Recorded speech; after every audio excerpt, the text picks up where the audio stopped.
Hello. Welcome to the 7th episode of No Holds Barred. We've had a slight team adjustment this week, as you'll probably notice if you're watching on Spotify or YouTube.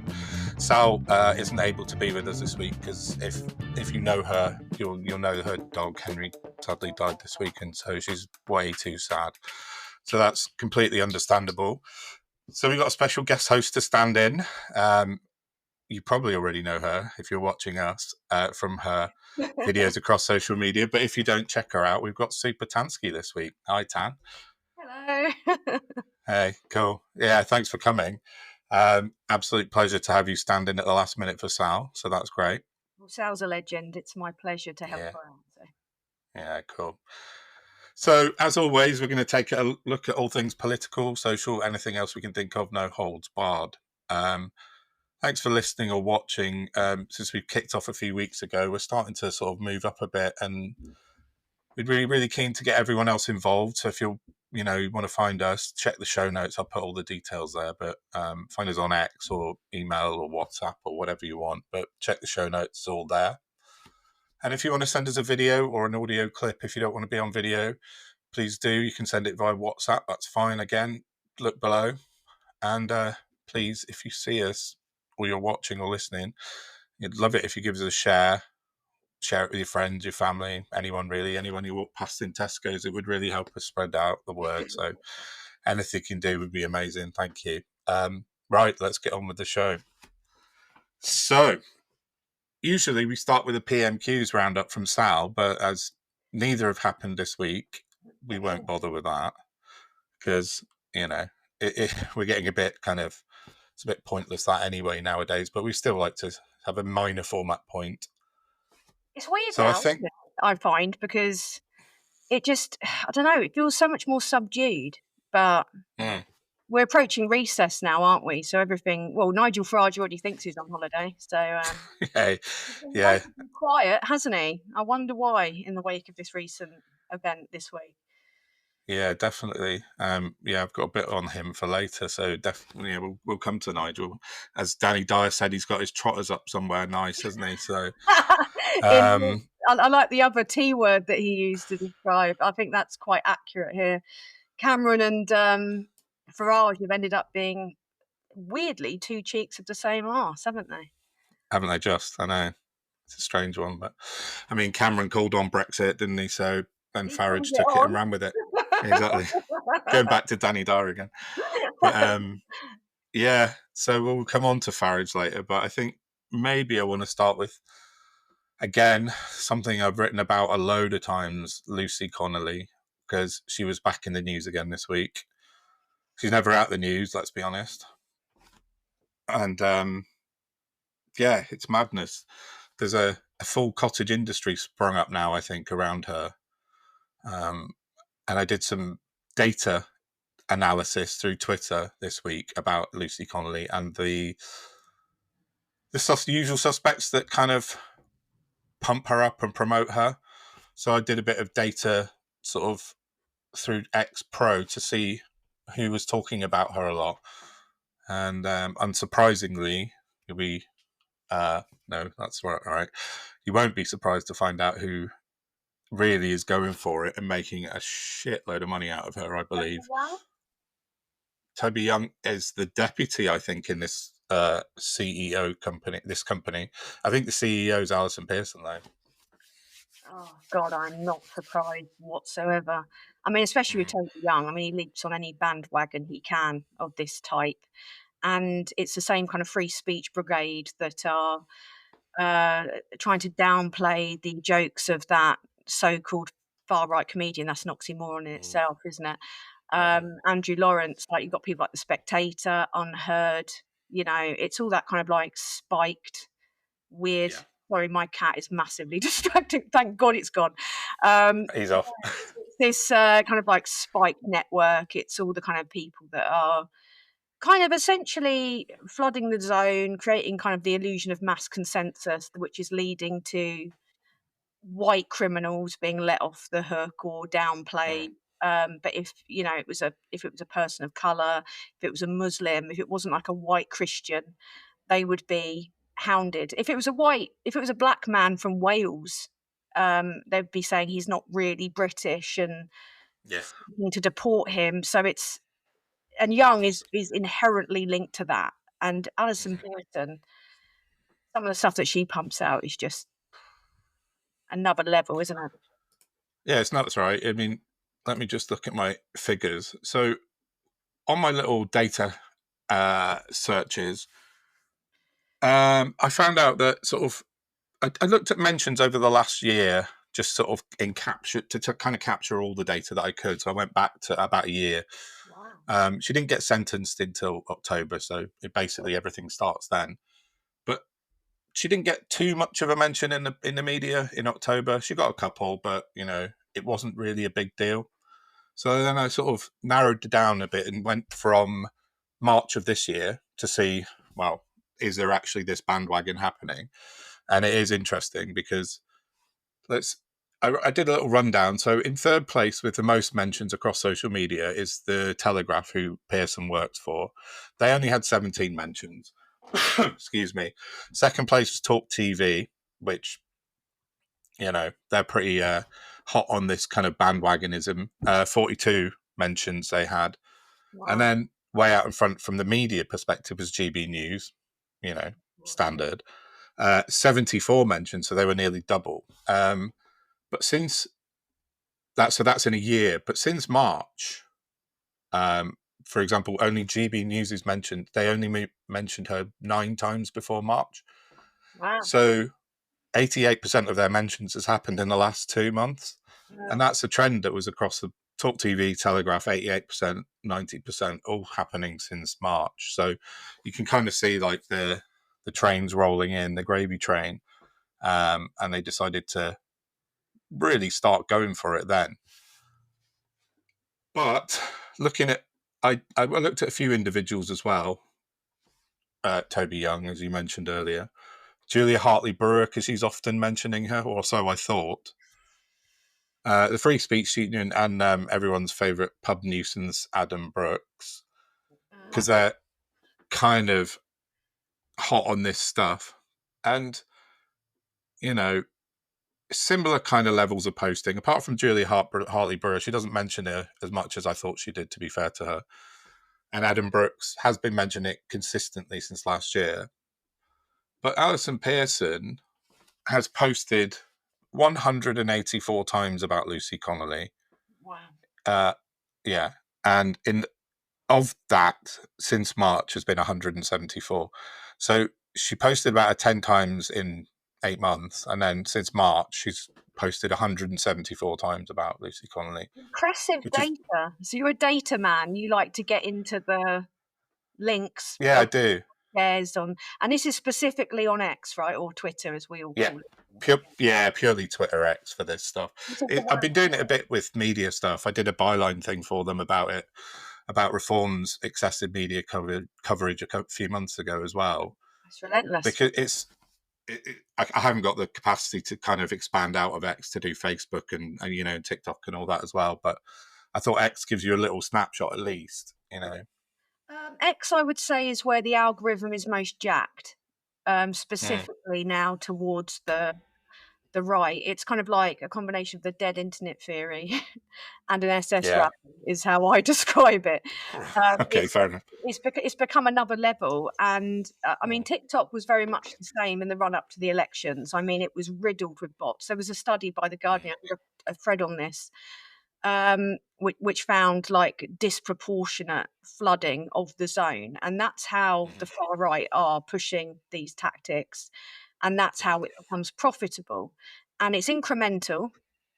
It's bit by bit, but it starts with the, as I was saying, kind of like downplaying the crimes of white British people mhm. and overplaying the crimes of whatever the scapegoated target is, whether it's Muslim people, trans people, disabled Yeah. people, now increasingly scarily.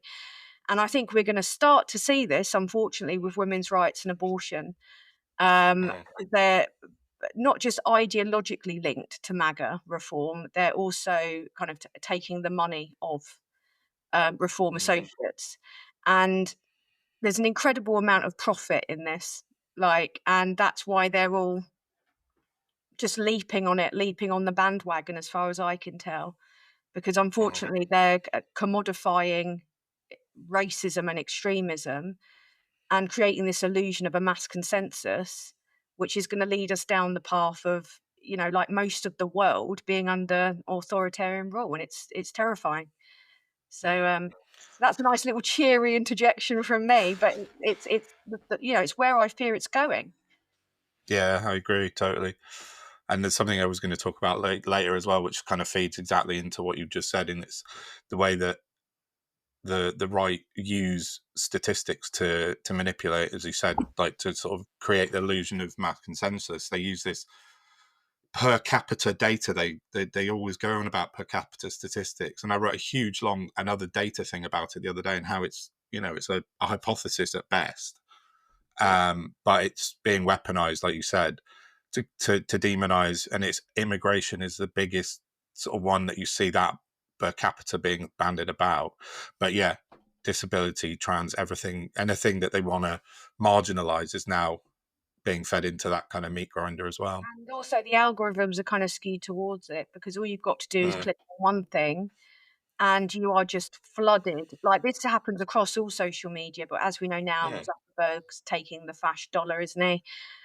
yeah, TikTok thrives on sensationalism as opposed to, I would say, political polarization. You're getting it on things like YouTube, and you're getting it not just with the broad kind of racism. You're getting it with misogynistic content, which yeah, is radicalizing loads of young boys. yeah, But the for sure. problem is, it's all linked, and these people rely on conspiracy to sell, but they also use it as a way to kind of obfuscate any crimes they may have committed, Hmm. allegedly, brand, Tate, etc., because Yeah. they can just blame it on some shadowy figure that's not provable. So they're just on Mhm. every level concealed. And Farage et al. Are also playing into this. Yeah, yeah, 100%. But I think it's like you said about the kind of US links, the MAGA links. I think you could trace all of this back to kind of Trump one and Steve Bannon, can't we? And Brexit, Brexit. MAGA, Trump. It's all kind of interweb connected. Well, it was for starter. It was like Bannon's Brexit was used as Carol Cadwalladr says, the petri dish for Yeah. Trump. It was Mhm. seeing how far they could go with right-wing populism, and as it turns out, pretty far, because they've got the Mm. money to pump into it. And you feel like a conspiracy theorist saying it's kind of like radicalization, but social media is the most effective tool to do it. And now we've got like Mhm. sensationalist newspapers like the Mail trying to emulate a Twitter comment section, um, more than setting the narrative themselves, because and then you'll have Nigel Farage blaming the legacy media when without the legacy media, no one would know who he was. No, of course not. No, excuse me. Yeah, I saw Farage yesterday after Starmer's press conference put a tweet out about it. Just said, "Oh, obsessed much" or something. He's Sorry? gone to be, he said obsessed much to Keir Starmer. And it's that regression back to kind of almost a teenage sort of internet meme posting that, like you just said, the Daily Mail are doing it. It's just Well, mad how we've that ended up here. entire conference was shameful. I mean, I caught bits of it, but the whole thing about Lucy Connolly again, she was tried and brought to justice at a time when the government, the new Labour government, was faced with race riots, just like literally Mm, a month in, and they had to act quickly to stop the escalation. When, yeah, if you look at the temperature of that time, black people were being attacked in the street. Asian men were being dragged from their cars. I saw videos mm, of people, thugs directing traffic according to the race of the yeah, I person. saw that. We had, innocent people at risk in migrant hotels as Tory slogans were being chanted, um, from just, mobs outside. They had to act quickly, but even considering that, she didn't get the harshest penalty, but she was tried in No. accordance with our laws. So if Farage doesn't like British laws, maybe he should leave the country. That's just Oh my yeah, big fingers crossed for that. That would be lovely, wouldn't it? But yeah, abide by British laws, then maybe he should just leave. That's an idea. yeah, yeah. That's a fantastic idea. I think we could. Yeah, piss off, Nigel. That's a good slogan we could use. Piss off, Nigel. Yeah. I say that daily. Yeah, it's... Sorry. I say that daily. Yeah, fair enough. Yeah, I think most of us do, to be honest. Yeah, I saw him this morning posting out his new reform policy from a hotel in Las Vegas, with this... Wow, of course, yeah. And I wrote a thing this morning. I said, well, this guy is a multi-millionaire stockbroker. He's putting out reform policy from a place most people that will vote for reform could never dream of affording to go to. And they're lining up behind him, giving him their money. What? This is a cult, right? This has to be some sort of cult. This is like Trump. Yes, it absolutely is a cult like Trump. I mean, they've, Mhm. the terror in me makes me think they've misspelt the word cult to spell something. Well, yeah. They're all a bunch of cults, a lot of them. But Yeah. yeah, it's very much the same because a lot of their, as I said previously, a lot of their followers are blinded by the conspiracy pipeline. So in that world, anything possible could be true, including the bizarre notion that a privately educated, multi-millionaire ex-city banker who made Mhm. amazing amounts of money is somehow a man of the people. But it's the classic kind of like divide and conquer that's been used since the dawn of time. But I still don't understand how he does it No. because he contributed to the economic decline and deprivation people were facing. And yet somehow he's managed to pop up and be the savior to it. It's like someone that's broken your nose, tending to you and fixing you. Mhm. Yeah. It takes leaps of logic to get to this point, and it's clever. I don't understand how he's doing it though. Besides the kind of other aspect, because it just defies all logic and sense. So that's Mm. what makes me think he's relying on that conspiracy pipeline in which anything can be possible. There's no Mhm. proof. And if you are stuck for words, then you just blame some shadowy figure like the Matrix or the Deep State. Yeah, yeah. Yeah, definitely. Yeah, it is. We're in a really weird kind of phase of our country's history at the moment. I think in 100 years' time, hopefully, that will pass, and people look back and go, "How was that allowed to go on? What were people not?" It's that old boiling frog analogy, isn't it? Which was used a billion times during Brexit. But I think we're sort of more. It's intensifying more with this far right kind of almost fascist stuff at the moment. We can see it, but the media are telling you that you can't see it. So Well, the media controlling the narrative, like mm, the billionaires. I mean, the billionaire media companies and the tech bros alike are both above the law. I mean, they are mm, pretty much the people that are in control now. If you look at people like Peter Thiel and what he wants to try and achieve, yeah, it is chilling, and he's knee deep in our NHS. Yeah, and you say like 100 years time. Well, that entirely depends on how far they've gone and who is in control of the AI that rewrites our history, because that's the way yeah, that fair it's enough. going now. I mean, with AI, we're still not. I mean, we're already at a point where things are starting to not quite be. You don't quite know what's real, and the AI Mm, detection tools are even getting it wrong. So we're going to end up in situations where there's going to be deep fakes released about Starmer, about other leaders. I mean, I was going to call him progressive, but we've all got our criticisms of his recent approach, I think. mm, But broadly, progressives are going, yeah, and also women are going to face it too, because there's going to be, if a woman says something you don't agree with, you can just release a mocked up sex tape of her and yeah, yeah. discredit her immediately, and because that's how it works for women, unfortunately. A man would be called a hero. So we're going to get into that murky world where there's going to Mm, be voice notes too that can be so easily mocked up now. Um, and nobody's going to know what's real unless it's right in front of their face. mm. It's frankly terrifying. Um, yeah. Are you worried about AI? Yes and no. Yes, for the reasons you've just laid out, because they are to be able to manipulate stuff. I don't think AI is going to take over the world, so I don't. I think there's always... Are You're you never going to be able sure to. though? Pardon? Are you sure though? Because there was a thing released the other day about engineers that were the AI tried to blackmail the engineers that were.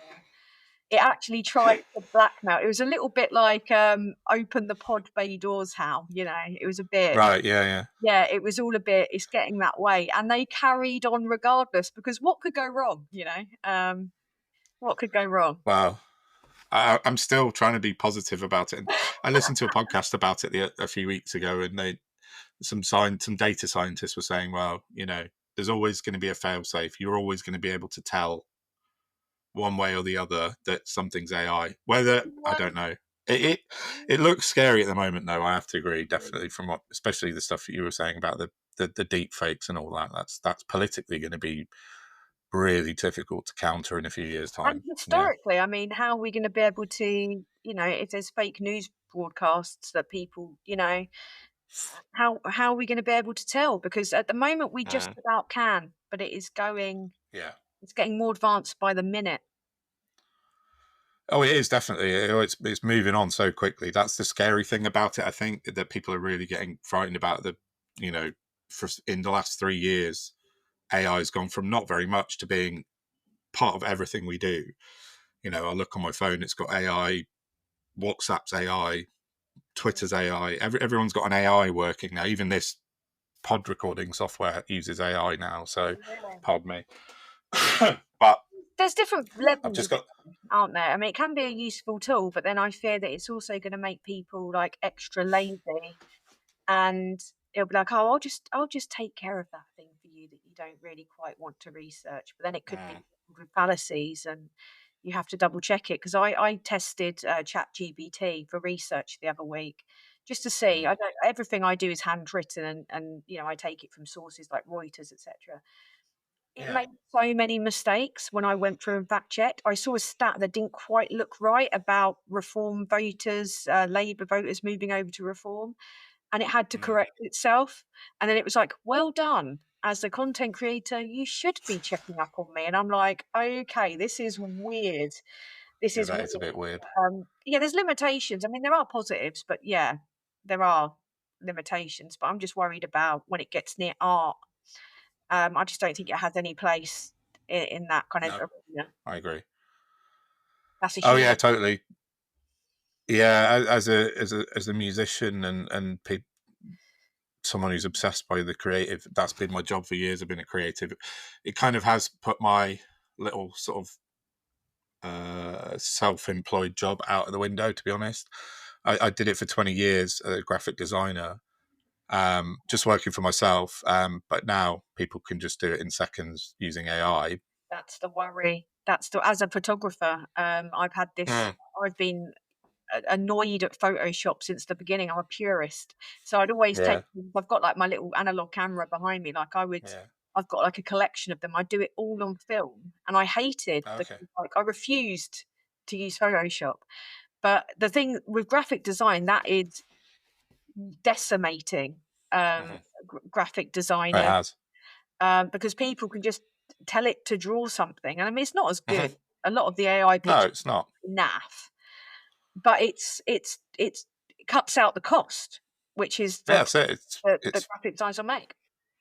yeah, exactly. I've spent years designing posters, leaflets, logos for people, and even if I'm charging 50 quid a logo, which I used to, you can get it done for free now in less than 5 minutes. So why would anyone come to me? Like you said, it does look a bit naff, but it's good enough for most people to just if they're using a small business and they want a logo design, they'll just go on to Copilot or Gemini or whatever and just say design me a logo, and it pops up. So in that respect, sorry. So I was just saying, worrying times, isn't it? Yeah. I'm still not sure we get to Terminator levels yet, though. I don't know. We'll see. You have 10 seconds Skynet. to fly. Yeah, exactly.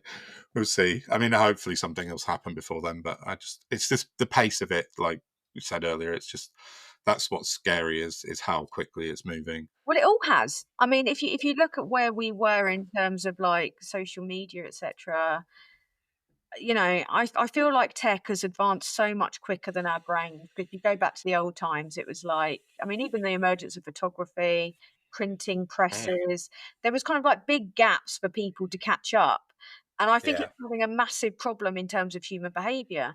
And we've seen that in the race riots, how misinformation online can spread and actually morph into not just people being or bots being racist on Twitter, but into mobilizing people into cities across the country to be violent. That Hmm. that's a step up. That's a massive step up. And it's also like the Definitely. propaganda of like, say, 30s Germany, except the Hmm. propaganda is now kind of starting off as soft common sense memes and then morphing into the harder stuff as it progresses, where you've got really disturbing images of kind of like Muslim people, which were like what the Nazis were doing, Hmm. like to Jews. It's that Yeah. same Yeah. level of dehumanization and spreading fear and the language, calling them cockroaches, and Mm. that's just being drip fed in, and people can go from being, maybe a little bit bigoted to being full on, Hmm. national front level so quickly online, and that is.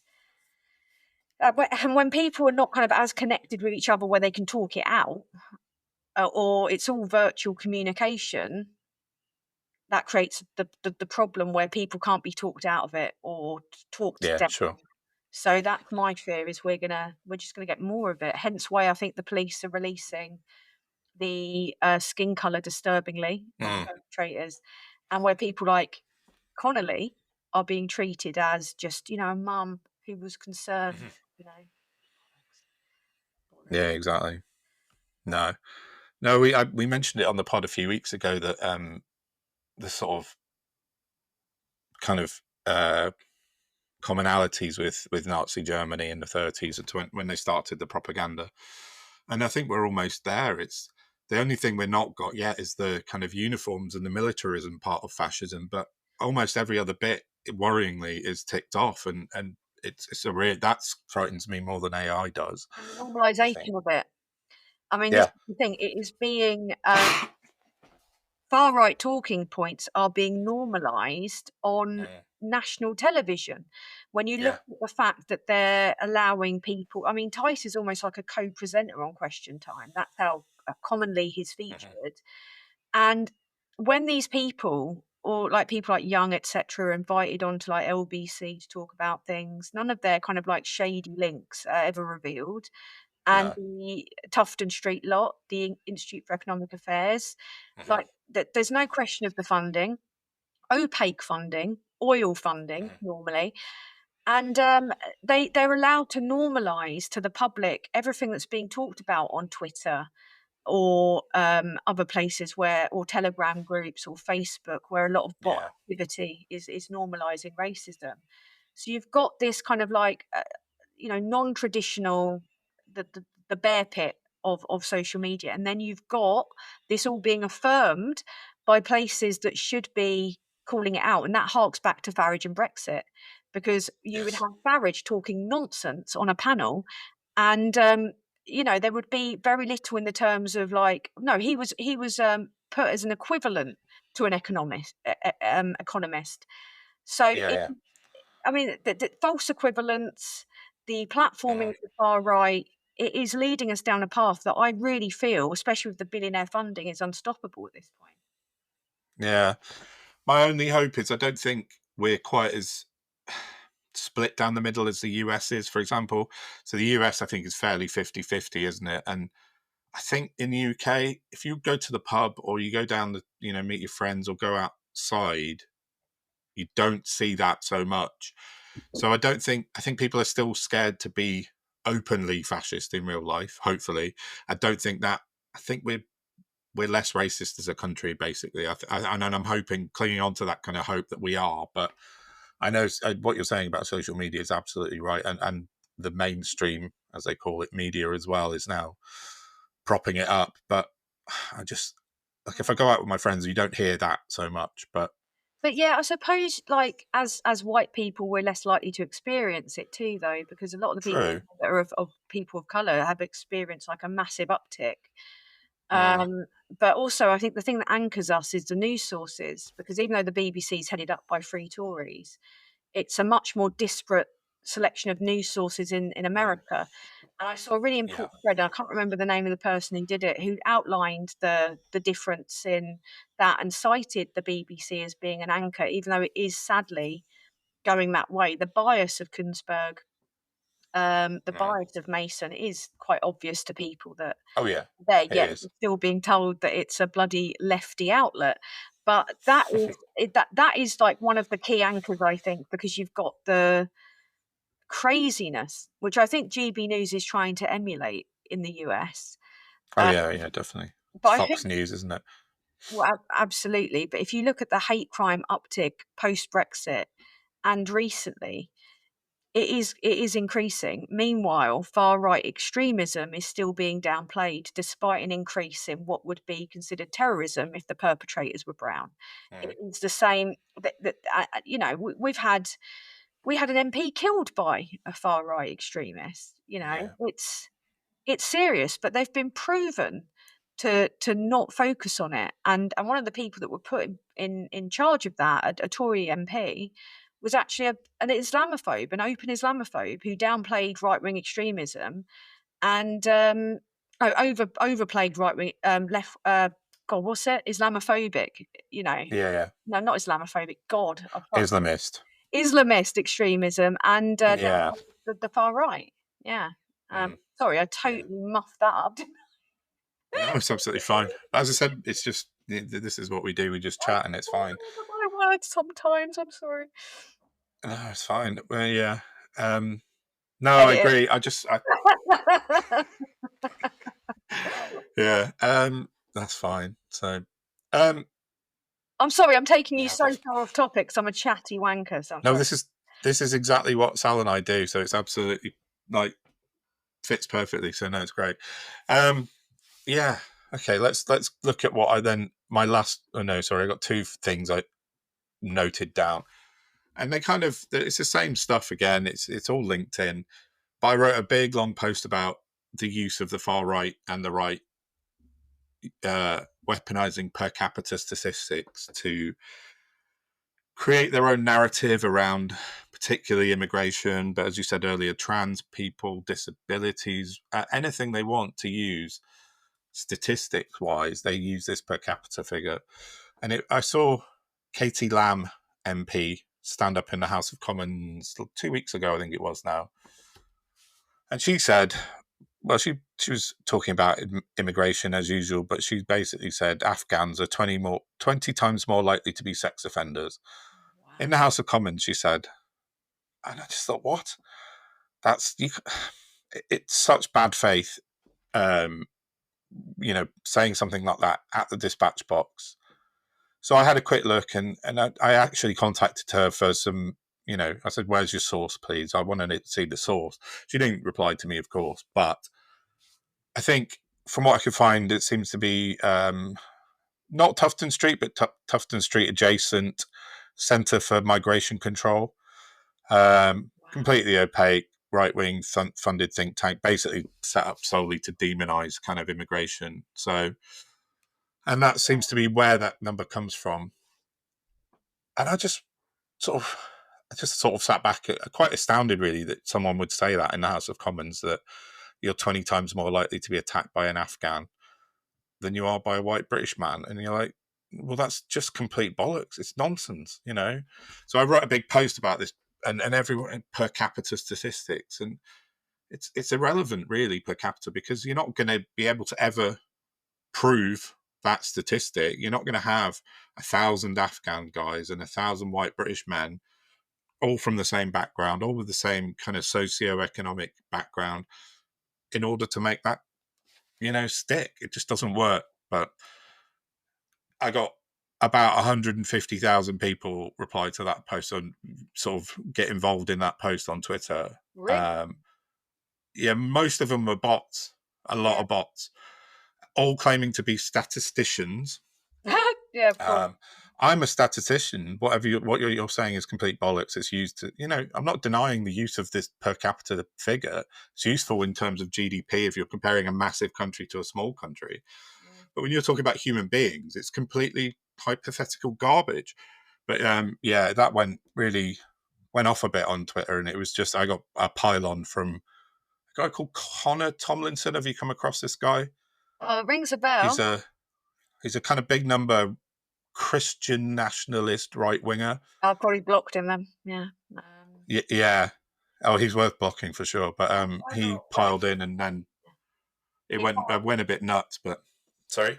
Sorry, I was just affirming back to you because I'm sorry I interrupted you. Yeah, no, it's cool. Yeah, that was it really. I just don't. It just like goes back to exactly what we were talking about before, and it's just manipulation of data. And I think Dominic Cummings used that per capita data a lot during Brexit to kind of really make that sort of everyone scared shitless of immigration, and then that's what drove Brexit, wasn't it? So it's hysteria. It's because the amount of people affected by illegal migration are really small, and if they are affected, it's normally down to infrastructure, which has been underfunded for decades. And especially in the areas where it's up north where it's being worst affected, and legal migration has always economically benefited Britain. So what is your problem? Is it the fact that you don't like someone talking a different language on the bus, or you don't like seeing black people in public? That is what it comes down to. And I get resentful when we're not allowed to kind of like fight back, because I don't know about you, on all day if I'm on Twitter being called all the names under the sun by the right. But the problem is they've got no moral standard to adhere to, have they? So we're expected to be tolerant of the intolerant the entire time. But it's interesting that you got swarmed on that, because I find that it's the only platform where that happens. I'm not active on. I've got a personal Facebook, but I don't use it for anything political, so I can't compare there. But I'm on Blue Sky, Instagram, YouTube. What's the other one? Threads. You don't get anything like this. But I find that Facebook and X are the places where they're implementing most of this bot activity. And some of the worst ones are based offshore. They all support TV news. They all support reform. They churn out emotive, fear-inducing memes and propaganda in support of the right. And they flood X, again, in support of Farage, Musk, Trump, etc. And did you notice that Rupert Lowe, when interviewed, it was a great newsagent's interview, where he was trying to specify particularly Pakistani rape gangs, and that links into what you said. It's a far right dog whistle designed to normalise far right talking points in this country. But for someone to stand up in Parliament and say that, it is it's beyond alarming at this point, when we're getting to the point where parliamentarians feel the need to, I mean, surely they must have to correct the record on that. Like, there are rules, even though I know they have a degree of impunity, there are surely rules to correct what is essentially a you'd lie. think. Which MP, which party was that for again? Because I missed that. She's a Tory. Of course, yeah. I mean, if you look at Jenrick, there was a story about him meeting with Rupert Lowe, who was recently embroiled in an anti-Semitism scandal, which people were pretty quiet about, who is, I would say, at best, unashamedly bigoted, at worst, racist. Being invited in by Jenrick, who is possibly due to take over from Badenoch.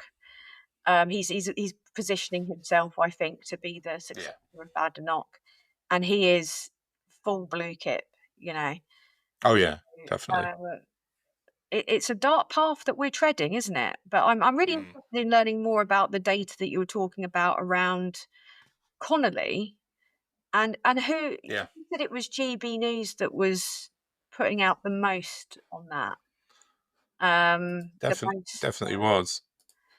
And if you look at who funds GB News, Mr. Marshall, Paul Marshall, Paul Marshall, also, ironically, a lot of Saudi donors, people from the Middle East are funding this.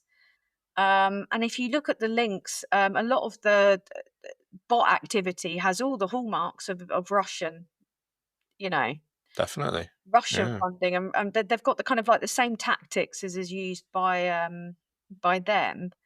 So foreign interference, but isn't just limited to what are seen as kind of nefarious countries at all. We're talking like, well, it's kind of becoming a dictatorship, but the hard right in America.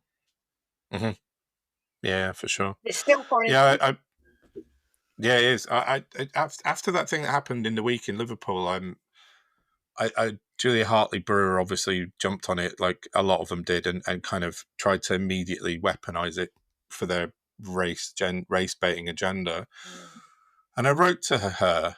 She did reply to my first one, but she didn't reply to my second one. And I said, "Well, you're used to be a journalist of standing. You've got a massive platform. What if you turned your guns instead of on innocent people to foreign interference? Because the reason we're getting this influx of race baiting accounts who are just anonymous accounts with 200,000 followers, Mm. and able to put out constant garbage of race baiting tweets. Why didn't you do actual journalism for a change and try and investigate where these are coming from? Because I think I agree, it's got all the hallmarks of Russia via the Middle East. I fully agree with that. Sorry. So she didn't come back to me on that one. So I wonder we why, wait. and we all know the answer. It's because it's not profitable. The No, of reason that, course. that a lot of these people are turning to God and the far right, which is pretty much the same, is people like Brand, Tate, different God, same thing, is Yeah. to kind of like hide their crimes, but also because it's immensely profitable to Mhm. be a part of this. There's so much money in it. And the same applies to Farage. He doesn't care about the working class person. He cares about making money. And these kind of like shock jocks on the right are doing the same. And a lot of them are also defending that little scrote who made the joke about, mowing down people in Liverpool. If you flipped Mhm. the race, you flipped the perceived religion, it would be an entirely different story. Oh And that yeah. just shows like that we're falling into this kind of like white supremacist nationalist nightmare in Britain. And it's being, it's creating like a kind of an illusion of popularity, which is making it Mhm. popular, which is why it's Yeah. translating into votes for reform. Because people are Yeah. like, oh, well, I should probably be a part of this, like, because all those people are a part of it, or people I respect are a part of it. And unfortunately, like, I've done vox pops in the street, and a friend of mine did one in Peckham, and he Mm. had a man of color talking about the benefits of Nigel and Enoch Powell. And it's like and when asked for evidence, he went into talking about, oh well, it's all deep state, isn't it? It's like it's the conspiracy that's led him to that, Mhm. and it is kind of addling people. And I think the only way to overcome it is like proper real life conversations. But because we're becoming more isolated and more Mm. reliant on tech for connection, I fear that we're not going to get to the point where people can even have a reasoned debate in real life, because that they won't provide evidence to back up their claims. And I think it all comes No. back to political literacy is something we need to be taught in schools. Political Mhm. literacy and critical thinking, not just at an unattainable like level like uni, which isn't attainable to everybody, but like we're Mhm. talking like secondary school. But I also suspect there's a reason why we're not taught that, because that's seen as a reserve of the rich and the born Yeah. and raw people who do politics, not the rest of us who just suffer their choices.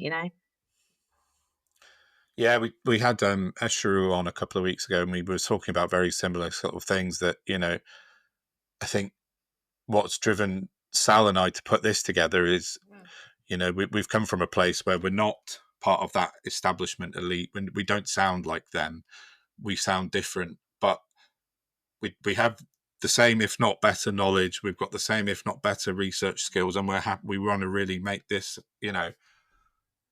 put a fight to them, because somebody has to. And at the moment, it feels like we're just, again, going around in circles, but it's just right wing, far right, in fact, propped up by most of the media, and or even the sort of something we said a couple of weeks ago, that sort of the media figures on the left are all still part of that. They all went to the right schools, so they got to their, the same positions. They might have slightly more tolerant views and might agree with, what we think, but they're still part of the same culture of Oxford and Cambridge and studying PPE and stuff like that before they go into journalism. So Oh, I could not agree with you more on that. I mean, whilst I admire some of the figures, and hats off for being on the right side of history to many of them. yeah, I'm not being bitter. Also, on the same time, it really enrages me to see sometimes privately educated lefties kind of mm, undermining people like you and me because, but whereas we've got something they haven't, which is like lived experience. yeah, And we've definitely. got the lived experience of what it's like to not be, super rich, or what it's like to grow up broke, or what it's like Mhm, to, you know, have a bit of struggle in your life. And I feel like they do still dominate on the left too. And that's mhm. something that's why I really admire anyone that kind of sets up a podcast that's like not on that side, or makes content that's not on that side, because we have a right to a voice too. And we have a right to express our opinions. And I'm blown away by your stat knowledge. As someone with dyscalculia, honestly, you're like the opposite side of the brain to me, because I'm terrible with maths, but it paints a really vivid picture, doesn't it? It's evidence. Yeah. Yeah, I think I've been trying to do that for a little while, and I think Peter Jukes at Byline spotted that in February when I wrote this big data thing about the reforms. Sort of, I put a huge spreadsheet together about Wow. the media propping up reform, so he got me to write it up for Byline. But yeah, I think it's the evidence that I find.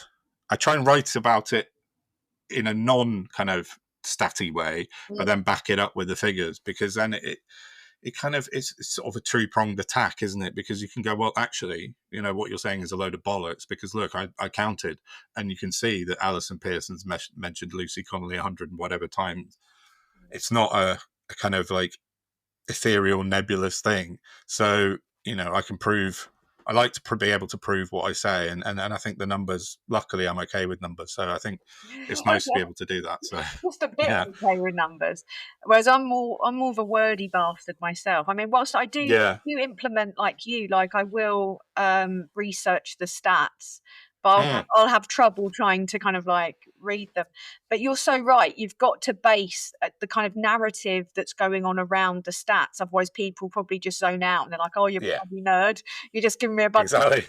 But no, it is vitally important to do that. And yeah, I love Mm, Byline guys. Like I know Peter. He's mm, yeah, they're on it. They're journalists, are some of the best investigative journalists we've they got are. in the country. And Yeah, without a doubt. it was a shame to lose Sam Bright to. I think he went over to Navarra actually. Yeah. I'm not a big fan of some of the people at Navarra, but I think he's doing good work there. He's written some Hmm. great books. And Byline also has Nafeez Ahmed, who wrote Alt Right, Yes. which is a really important book. So I would always implore people to check out Byline journalists like Josiah Mortimer and Adam Bienkov Hmm. and Jonathan Yeah, Bliss. yeah, I think absolutely. Jonathan Bliss still does work for Byline. But it's great that they flagged and picked you up, because that is exactly what we need. We need amplification of Hmm. views like that. But again, it's like Adam. Um, it is it Adam and Goliath? David and Goliath. David and God, wrong bloody name. David and Goliath. It's like that in terms of us, like people just trying to, um, you know, small fish in a big pond, I would say, versus Yeah. like billionaires with infinite resources, the Hmm. billionaire owned press, which is just radicalizing people with sensational headlines every day, or sensationalism. Um, Hmm. and people that are tired and don't maybe have time to kind of assess all of the news might be easily picked up on by a headline like that and believe it and Hmm. want to contribute to the conversation. And that's me giving grace there. I mean, there are some people that weaponize it, but there are some people who just aren't nerds like us who are obsessed with politics. Yeah, exactly. Definitely. Like I had I saw going back to reform, Farage did his crypto announcement last night from Las Vegas and put out a tweet at about 11 p.m. last night saying reform will now accept crypto donations to the party, which I thought was a bit weird. So just following on from what you say, I've written to the Electoral Commission just as a representative of the media on this podcast to find out if that's allowed, because from what I could read, I can't find any information because it seems pretty dodgy to me. Well, But I think it's about, don't we? Sorry. We all know what it's about. It's about shadowy funding. It's like the same as with the thing that I did the thread on the other day about Capital HQ. It's a way for them, or Musk boosting them and promoting their blue tick income. It's just a shadowy, unaccountable way for them to receive donations. And Musk, therefore, what if Musk gives them like 2-3 million in crypto? Perfect. Bitcoin, yeah. He's finding ways to get around the system. Well, that's what I wrote on Twitter this morning, and I've been swarmed again a little bit by crypto bros this time, saying, "Oh no, crypto's the most open, transparent form of." I'm like, no, it just isn't. So every criminal on the dark web uses crypto because it's so open. I mean, really, sure. So anyway, I've written to Electoral Commission. I'd be interested to see. I will report back on that if they ever reply to me. I don't hold my breath, but you never know. It's dark money, man. It's dodging electoral finance rules, and it's something that it's undeclared. It can be undeclared support, and this is the worry. I mean, like with Johnson, our political system is not designed for nefarious scumbags. It was based on honour and handshakes among rich men. Yeah. So we don't really have as much of a kind of we don't have a written constitution of rules for this. It's just an assumption of honour. And what happens when you get swarmed by people that are completely dishonourable, operating beyond the confines, and are happy to not just break rules, but break the law whilst being lawmakers? There's nothing in place to deal with that. And the police won't get involved because they don't want to be seen to get involved with politics. When those people, MPs, prime ministers, ministers, should be held to an even higher moral standard than the rest of us because they're in charge of millions of people. It blows my mind. We need a written constitution to deal with this. And sadly, Labour are dragging their heels on that, on press reform. Don't even get me started on press reform with Labour. And no, we've mentioned it a few times on here as well. It's a big deal. It should be a big deal.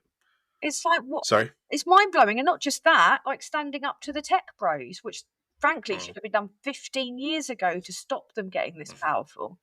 We're so far behind the curve. And that's not kind of like press reform so you can promote your own propaganda, but promote fact-based journalism so people get the truth from somewhere. We need that form of regulation. But instead we had the Tories changing the Official Secrets Act so they could stop journalists from saying things that would embarrass them. A bit North Korea, that, isn't it? Yeah, a little bit. Yeah, I mean, that goes back to everything, like that Tory MP saying kind of borderline fake stats in the House of Commons. I mean, it's every single thing should be able to be fact-checked quite quickly. We're in 2025. There's no reason that things like that should be let past. Just none at all. And it goes all the way up to journalism and back down again. Yeah, it does. You're absolutely right. Ideology trumping fact. Yeah, 100%. Yeah, worrying. But we were all hoping for more last summer when Labour came over, but we were still waiting. So soon, hopefully. And it's a weird one with them because I've never been like ideologically or tribally attached to Labour, despite what my critics say. I really haven't. I was just making a pragmatic choice on the basis of the limitations of first past the post. Yeah. But I was happy to, more than anything, get rid of the Conservatives, and I had pretty low hopes. And I think, on one hand, they handled the race riots really well, considering they had to come back from recess just after winning an election to deal with that. And they are making improvements to some public services. They're getting there with nationalisation. They are implementing things. They're bringing down the waiting lists, etc. But this, Mhm. the thing that I cannot abide or is cuts to welfare. No, That's just Cameron Osborne era austerity. Can't abide the lack of press regs. Can't abide, legitimising far right rhetoric by mhm. instead of opposing with vision Farage. There's no vision, and No, we need that desperately because we need something for people to rally behind. And they just need to do better. They just need to find the balls to govern like a Labour government. yeah, yeah, I would agree with most of that. I think, if not all of it. The welfare cuts. I mean, that's what Sal talks about constantly. She's got a big, a dog in that fight, as we all know, and it's important that they need to change what they're doing. They need to change course, especially on the PIP stuff and the disability benefits. That's could be Absolutely. nails in the coffin for Starmer, that one, if he's not careful. But yeah, things have improved. Things are better than they were last year under the Tories. Of course they are, but there is steps that need to be taken. And the vision thing, I think he's being really badly advised.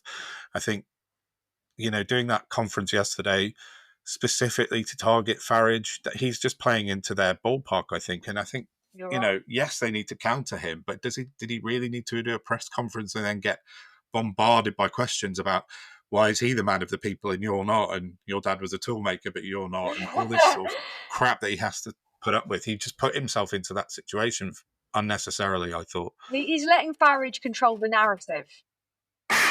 Yeah, that's That, exactly what he's that's the doing. problem. He's letting himself get dominated by Mhm. Farage. What he could have done instead yesterday was outline a progressive vision. And you're right, he is getting badly advised by McSweeney, who's like a Dominic McSweeney, yeah. Cummings figure who has very, not very credible background, who is Mm, he's trying to do things in his own vision. He's not even a DOC, he's a chief of staff. And you can kind of see why Sue Gray was forced out, can't you?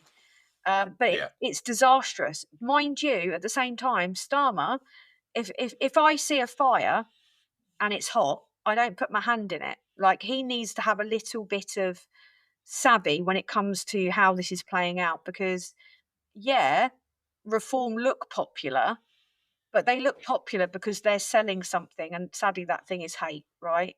So Labour Mm, need to sell what they're selling. What's the limitation to that? The press, who is basically all right wing besides the Mirror, you know, pretty much. or maybe a little bit from the Guardian, even though they're still, they're playing into it.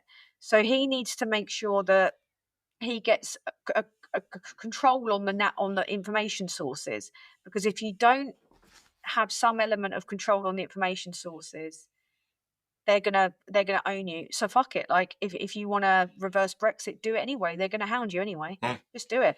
Just do the yeah, thing yeah, do it. Yeah. people want, regardless. You've got the majority. But it was a very weak move yesterday. Mm, And the problem is, it comes down to populism and being able to sell or spin a yarn nowadays. And Starmer doesn't have that. But then I think he'd be a great foreign sec because he's very good on the global stage. He's great. That's where he mhm. comes into his own. Great at diplomacy, etc. But and I don't know if there is an alternative in Labour that could. I was going to ask you if you thought anyone was there at the moment. If I had it my way, if I could choose the next, prime minister to replace Mm. him, it would be Clive Lewis. Never going to happen. Oh, okay.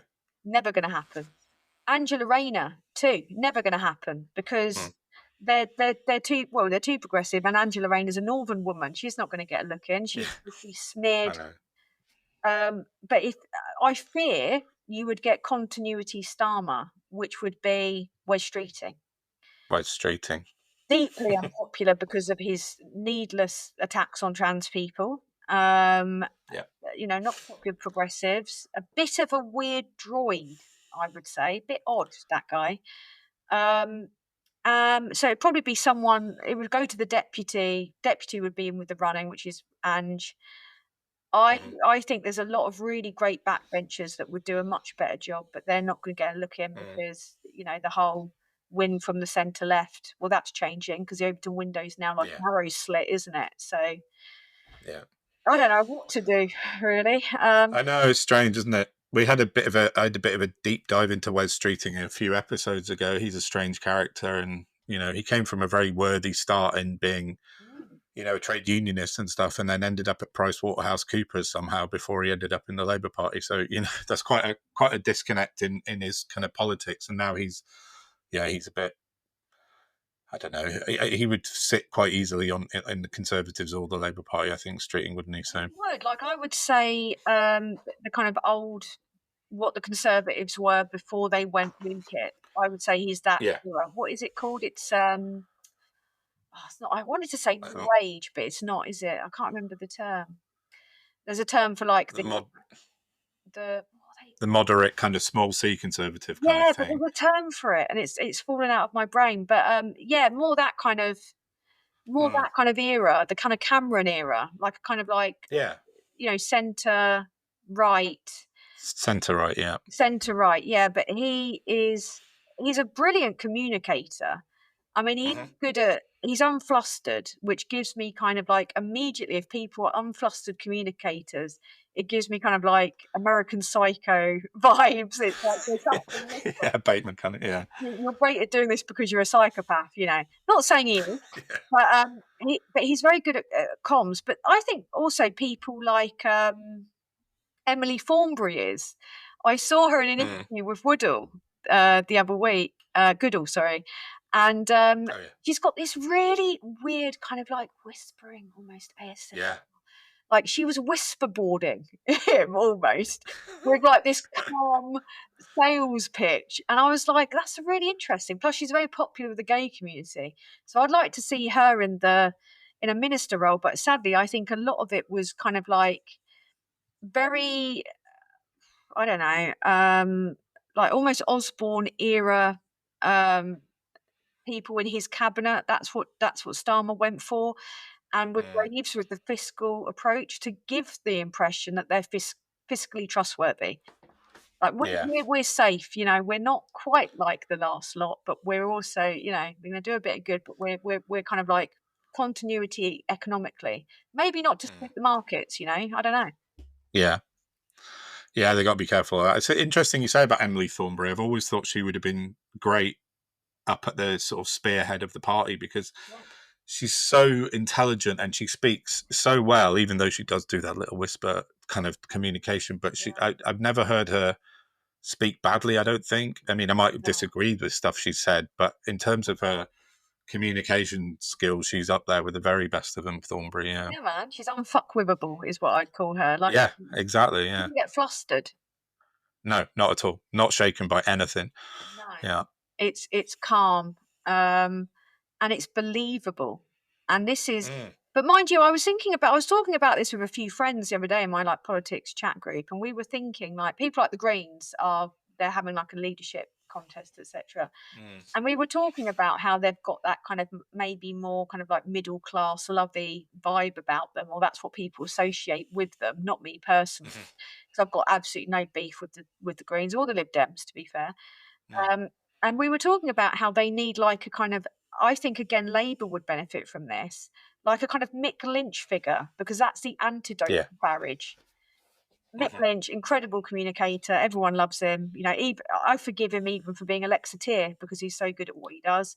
And that takes a lot. So I was, and again, not to come full circle, but I was like, if you had someone like Danny Dyer, like a working class accident, or a trade unionist that's relatable, like Lynch, I think that is the antidote, because that would cut through all of Farage's bull and also show what a real working class voice of the people looks like. Yeah, that's fair. Yeah, I think Mick Lynch is just an outstanding communicator. I mean, there's not many better than him. I agree with that fully. Get him in somewhere. The Greens, I like the Green Party. I voted for our local Green councillor like a few weeks ago. Where we live, they're very popular in Gloucestershire and the countryside. Like you said, the middle class lovey vote. But I don't know. Their policies are popular, though. Don't get me wrong. I mean, across the board, I mean, it's like with Corbyn's 2017 manifesto, arguably one of the best that's ever been Mhm. produced. Did really Yeah, it well was. in blind tests, right? Yeah, A lot of people, regardless of political leaning, want climate policy. But sadly, they're seen as like a one-trick pony mhm, on that front. So they need to kind of rebrand, and that's why I thought that. But obviously, I got set upon by a bunch of green people who thought that I was knocking them. I'm not. all right. Um, not at all. Like I've got no problem with them. The thing is, the only thing is that they can't always win everywhere because of the limitations of No, our voting system, which is why we need a progressive change to our voting system. We need electoral reform because not everyone's vote sure. counts, and then we're stuck in this two-horse race of people being forced to vote for the least worst alternative. And it's Mhm. Jenny Jones, she's a green peer. I had a few drinks with Yeah, her at a book launch. She's a legend, man. She's so funny. Even someone like her, she's spirited. We yeah, need that as the leaders of the progressive parties. But I think Ed Davey's cool. I've got a fondness for him that I don't normally allow myself to have for people. Like I just want to bake him a cake. You know, yeah. I know. I like Ed Davey. I think he comes across as a credible, genuine bloke. I know put aside his crazy stunts, but they work. They get him attention. But it's it I've written again a load about this stuff, and the Lib Dems sitting there with 72 MPs. They did so well at the elections, and then you never hear from them ever because they're not allowed. They should be. You should hear Ed Davey 50 times more than you hear Nigel Farage at everything being fair. But yeah, I don't mind the Lib Dems and Ed Davey at the moment. He seems like a nice man and genuine, I think, which is unusual.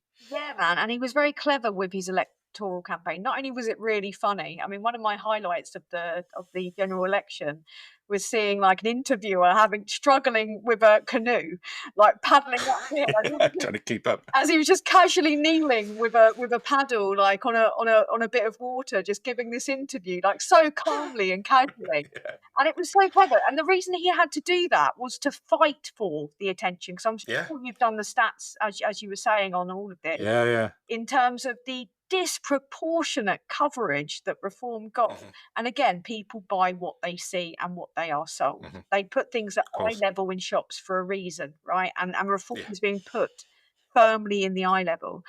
Um, but he's got this nice kind of like side to him where he was doing silly things to get the headlines, but then coming in with earnest comms on care and on his Hmm. son's journey, his son's Yeah. disability, which was touching. And that is that's the problem that we have. You know what Lib Dems stand for, and you know what the Greens stand for, and both are gaining popularity, and Labour's hemorrhaging votes to them because they're Yes. doing the progressive things that people want, which is standing up to Trump. And if Labour were clever, they would be outlining the clear links between MAGA and Reform. MAGA, Mm. Trump, not popular here. Reform are. No. Make fucking link and sell it Yes. Yeah. and flood the zone with it. And also use bots yourself. Use kind of like an antidote to disinformation. Use information bots. Use Hmm. bots that contradict an outline and fact check. Use that tech. Pour money that you get from donors into that, not shit media training and focus groups. Yeah. I think that's where Reform have done fantastically well, and because of their sort of certain links to MAGA and the American backers that they have, and Elon Musk and things like that, they're ahead in tech and they're ahead in social media by miles. And like you just said, Labour need to take a step back, stop doing press conferences with your elbows out, get your social media team up to like world class standard, and then hit it, because then it's the only way you're going to fight it.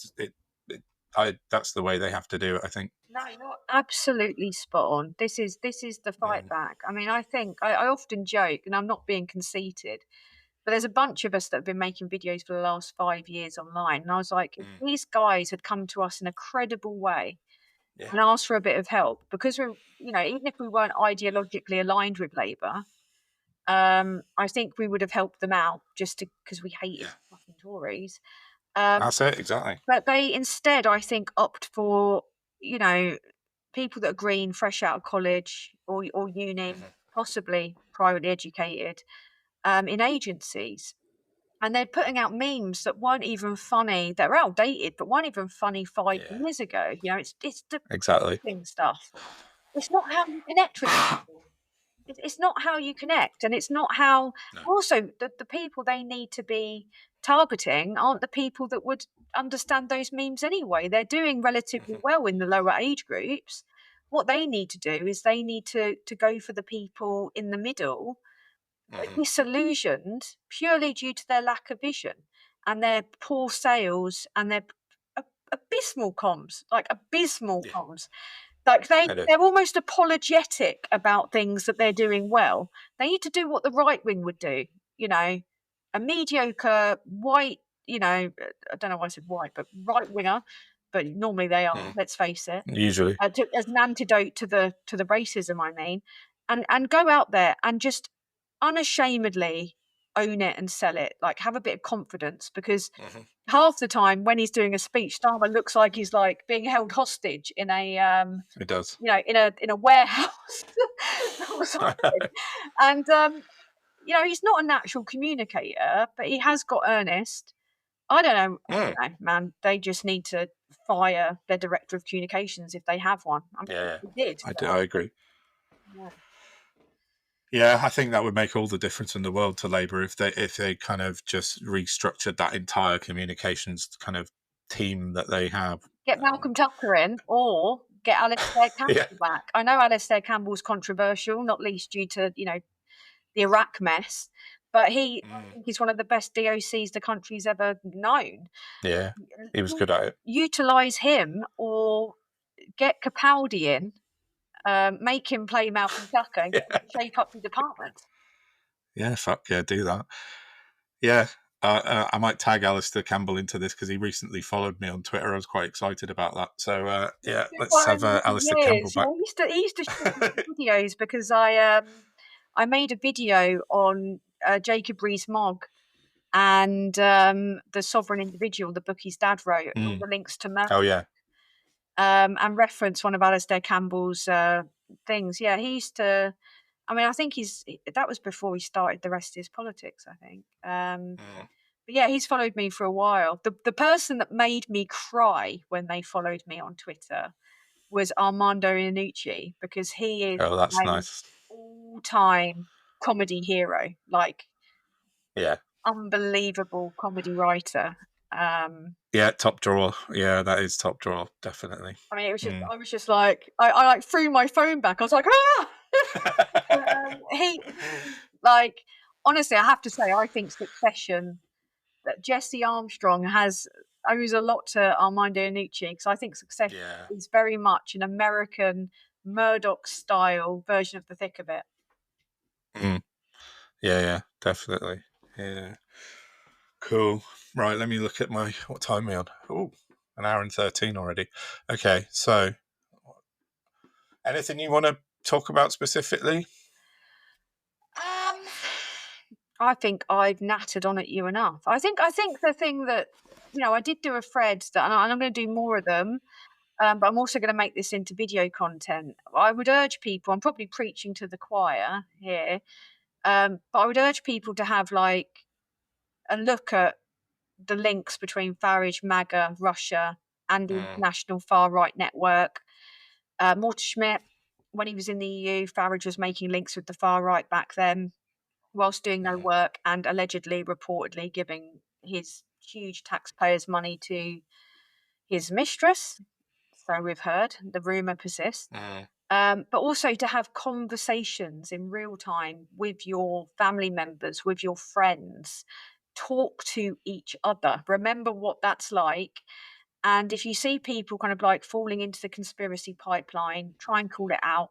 But also on the left, we tend to also sometimes accidentally fall for clickbait, for a stat that's wrong. An example of me doing this the other week was that Guardian article where someone, I think it was like, I'm a bit dubious about Blades of the Sun. I don't know much about them, but they'd cropped out this thing where it said, oh, look, immigration isn't a big issue for most people. It wasn't even on the top 5 list of these things that were polled by the Guardian. You go to the Guardian, it was there. It was quite a big concern for people. Hold your hands up and correct yourself too, because I had to put a tweet out saying, I got that wrong. I'm not like them. I'm not spreading the misinformation. Whilst this is depressing, let's not sugarcoat it, you know, let's put the facts out there. So always fact check and, you know, make sure that you're on top of your sources too. And make sure you're not contributing to the mire of misinformation. That's not really so much a contribution as a kind of like call to action, like, you know. Yeah, no, that's great. And yeah, I think that's really important, is don't be afraid to, if you make a mistake, just say, oh yeah, sorry, I made a mistake, and then recorrect the data. Because I've done it a few times and someone said, oh, you know, that's not the right figure. And I've gone back and said, oh yeah, you're right. It's not the right figure. Here is the right figure. The theme is still exactly the same, the content, but I'm happy to correct always. Yeah, that kind of goes. Sorry. That's how you're better than them, because people go around saying, oh, if you call them thick or lazy or whatever, and yeah, I get it doesn't help, right? But these people are radicalised anyway, so they're not going to listen. But the way that we can be better and we can get ahead of them is by practicing what we preach in that sense, you know. Yeah, but be honest. That's it. It's just be honest and own up if we make a mistake, which I always do, and correct the record if I can, if I have to, and I will. And I think it's always about presenting the truth, no matter whether it makes yourself look bad, whether I look bad if I've done something wrong. I'll definitely put my hands up to it. And go, sorry. It doesn't. It makes you look credible. It shows that you're human. It shows that facts matter, and it shows that correcting the record matters. And my friend Graham, he's got a little thing that pops up when he's made a video and someone's corrected him and he's got it wrong, that says, I was wrong. It kind of comes up on the screen. But it's so important to do that because, you know, we're not like them. We're not out here spreading lies and disinformation. And, you know, they don't care about that because they've got no morals, you know, whereas the only way for us to desperately try and fight back is with facts, logic and reason, you know. That's all we've got to cling on to, and we've got to promote those things as important. Otherwise, we're totally screwed, aren't we? Definitely. And that kind of links into the very, very last little tiny thing I wanted to put in, which was about Liverpool, what happened, and the sort of hijacking of by the far right during the week. Sal and I always try and end on a funny thing, and I was sort of desperately searching around trying to find something funny yesterday. And it came up this morning, actually, rather than yesterday. And it's, do you know Larry and Paul? Their comedy videos that they do. Yeah, I love it. And they did a fantastic one this morning, and it was loosely based around what happened with the far right trying to hijack the incident in Liverpool. So I'm going to put the clip in of Larry and Paul in a minute.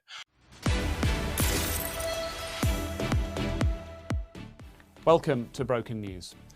People in a quiet British village have reacted with shock today after a lovely 39-year-old man was arrested for brutally killing his entire family. Gerald Limpet-Jones was described as a nice, kind gentleman who wouldn't hurt a fly and the sort of person you'd love to give a hug to and maybe sniff his neck. Go and watch them, follow them. They're amazing. I've been following them for a long time since lockdown, and they're always well worth a watch. So that's all I've got, I think, unless you've got anything else you want to get in. Pressure's on now. I don't know. I have been unashamedly dragging Andrew Lawrence, the guy who thought it was appropriate to make a joke about that. But I'm not sure if I can share on air the comments that I've made about him. There is a feature of the C word, but you know, some people just deserve that. But no, I'm afraid you've stumped me now. I mean, I don't even think I've got a good joke that I could possibly share. No pressure.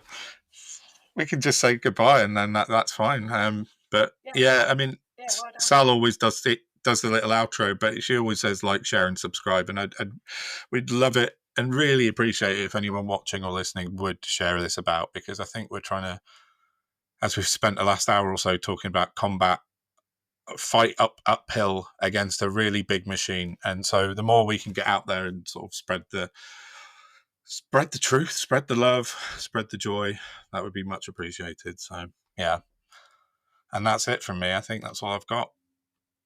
Yeah, thanks. Bard. I give them my personal endorsement. Thank you very much. Yeah, thanks again to Tam for stepping in for Sal. Been brilliant. Really appreciate it. Thank you very much. That's brilliant. And I know Sal is very pleased that you could help out this week for her. So yeah, that's awesome. I like it. So I think that's it. So thanks for coming, everyone. See you next week. Bye-bye.